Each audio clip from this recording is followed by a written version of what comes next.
सही काम करने का मतलब बुद्धू बनना नहीं होता। तुम अगर ये मानसिकता लेकर के चलोगे, या आप में से कोई और लोग भी होते हैं ना कि गुड गाइज फिनिश लास्ट, कि आप अगर अच्छे आदमी हो तो आप ज़िंदगी में सबसे पीछे रहोगे और मार खाओगे और लात खाओगे, ये अगर पहले से सोच के चलोगे तो फिर तो तुम सच्चाई को हरवाने का काम कर रहे हो। तुमने अगर ये कह दिया कि जो सच्चा आदमी है उसको तो ज़िंदगी में हार ही मिलनी है, तो तुमने तो सच को ही हरवा दिया। ऐसे नहीं मानते, सच के साथ भी रहना है और सफल होके भी दिखाना है। नहीं तो हम क्या कह रहे हैं कि जो सच्चा जीवन जीने लग गया उसकी दुर्दशा ही होगी, हम ऐसा कह रहे हैं क्या? और अगर सच्चा जीवन जीने वाले की दुर्दशा ही होनी है तो फिर सच की ओर कोई क्यों आए? फिर तो झूठ और फरेब पे ही काम चलने दो ना। तुम वैष्णव मोमोज क्यों नहीं बेच सकते?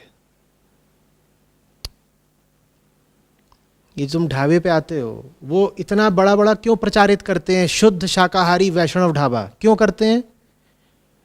उन्हें भी व्यापार ही करना है ना।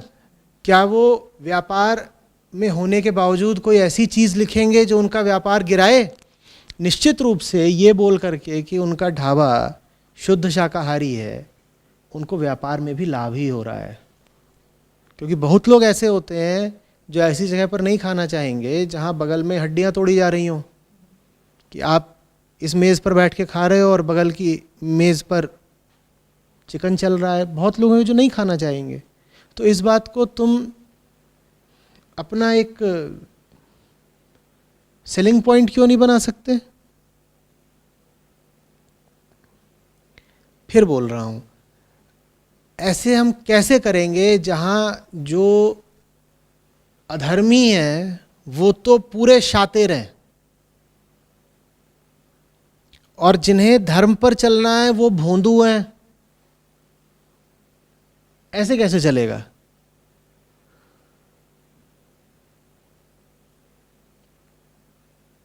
कृष्ण जैसा होना पड़ेगा ना, कि धर्म भी समझ में आता है, धर्म परायण भी है, गीता भी है और युद्ध नीति भी जानते हैं। अर्जुन का अहंकार तोड़ना भी जानते हैं और दुर्योधन की जांघ तोड़ना भी।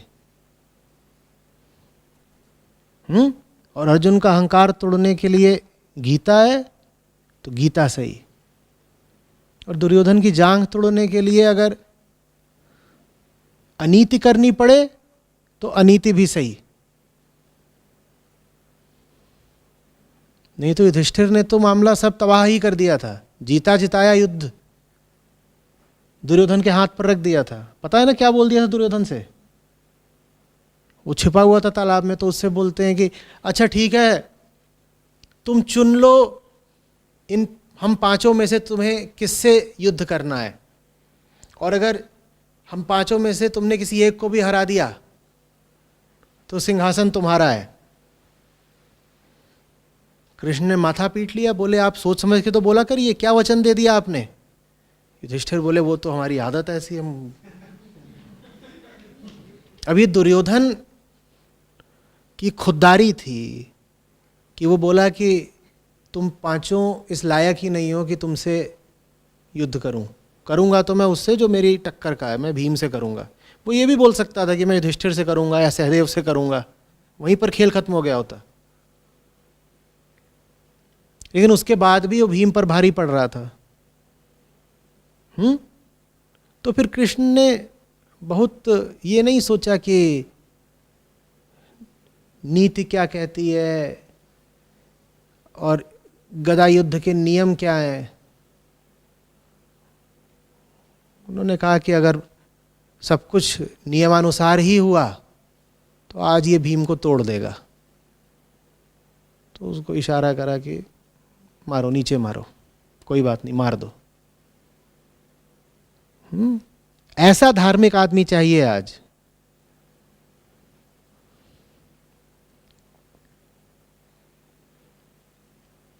होता उल्टा है। मैं जितने भी कपटी लोगों से मिलता हूं, उनकी धूर्तता की कोई सीमा नहीं। उनका दिमाग चल रहा है, वो महत्वाकांक्षी हैं, वो कुछ भी कर दिखाने को तैयार हैं, उनमें ऊर्जा पूरी है, वो दुनिया पर छा जाने के लिए हौसला रख रहे हैं, उनका आत्मविश्वास देखो। और मैं जितने भी तथाकथित सच्चे लोगों से मिल रहा हूँ वो ऐसे हैं कि हम तो जी राम जी के भक्त हैं, हम तो कुछ नहीं करते, हम तो बस भजन करते हैं, डर जाते हैं। आचार्य जी क्या करें, आचार्य जी गोद में बैठा लो। ये क्या चल रहा है? ऐसे काम चलेगा?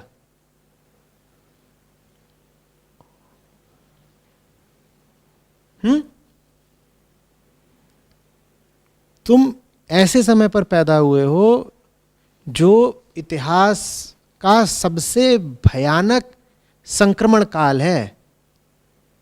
संक्रमण से मेरा मतलब कोरोना नहीं है। संक्रमण काल मतलब इस समय आदर्शों का, धर्म का जो संकुचन है, जो त्रासदी है, वैसी कभी नहीं देखी गई।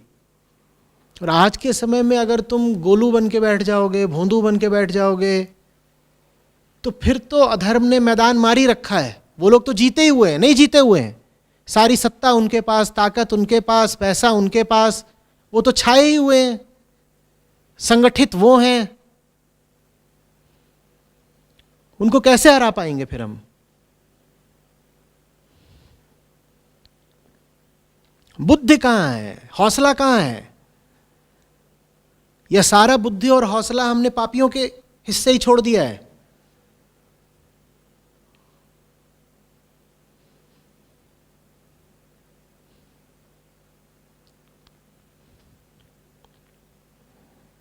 पापा ने कह दिया चिकन सूप बेचो, तुम शुरू कर दो मुर्गे मारना।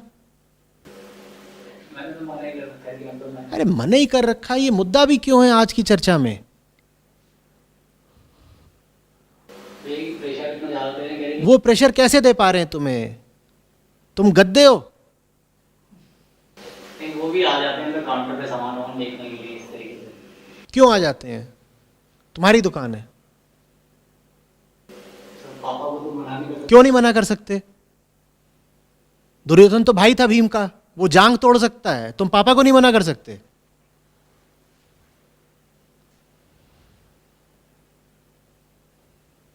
ये क्या है?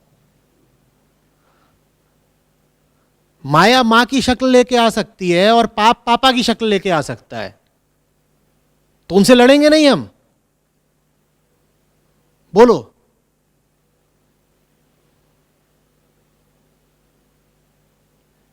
मैं नहीं कह रहा हूं कि सब माएँ माया होती हैं, सब पापा पापी होते हैं, लेकिन अगर मां माया बन गई हो और पापा पाप सिखा रहे हो तो उनसे लड़ेंगे कि नहीं लड़ेंगे?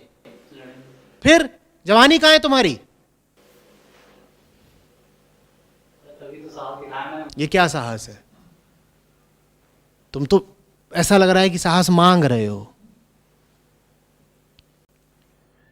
अध्यात्म में कमजोरी के लिए कोई जगह नहीं होती है। जिंदगी में ही कमजोरी के लिए कोई जगह नहीं होती है। गुनाह है कमजोरी। ये लुचुर पुचुर ऐसे कैसे जियोगे?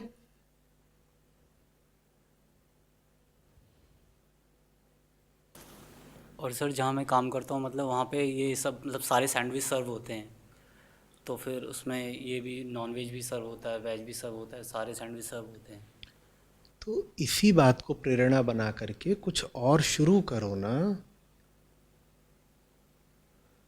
देखो, खुद को अभिव्यक्ति देने का एक अच्छा तरीका होता है स्वरोजगार। स्वरोजगार में रोटी भरी नहीं कमाते हो, अपने भीतर की सृजनात्मकता को एक आकार भी देते हो।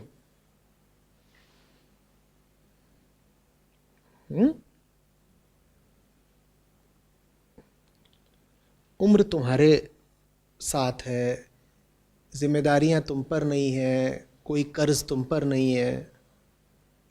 और ऐसा भी नहीं है कि अभी जो तुम नौकरी कर रहे हो वो बहुत तुम्हारे लिए बड़ी है या ऊंची है या बहुत कमा रहे हो, तो फिर तुम्हारे सामने कोई बाधा ही नहीं ना। सर अगर जो मेरे को काम आता है कॉफ़ी का, जो कॉफ़ी इंडस्ट्री जिससे मैं हूँ, मतलब उसका काम खोलने के लिए भी तो कम से कम 8-10 लाख या इससे ज़्यादा ही चाहिए होंगे। देखो सस्ते में कैसे हो सकता है। और जिस एरिया में मैं अगर जो मैं दुकान भी लूँगा या रेस्टोरेंट टाइप का लूँगा तो उसका किराया कम से कम 50,000, 1 लाख, कम से कम 50,000 तो होगा ही। ठीक है, मत करो। यही सुनना चाहते हो तुम, मत करो। कोई भी काम आसान तो होता नहीं। तुम जिसके सामने अपनी मजबूरियां गिना रहे हो, अगर उसने अपनी मजबूरियां गिनी होती तो तुम उसके सामने नहीं बैठे होते। तुम तो फिर भी कोई ऐसा काम करने जा रहे हो जो काम कहलाता है। जो मैंने काम करा है वो तो काम कहलाता ही नहीं है। तुम तो फिर भी एक उद्योग, एक इंडस्ट्री के हिस्से बनने जा रहे हो। और मैं ही अगर ये काम करने के विरोध में तर्क ढूंढने लग जाता तो मुझे एक नहीं 100 तर्क मिलते।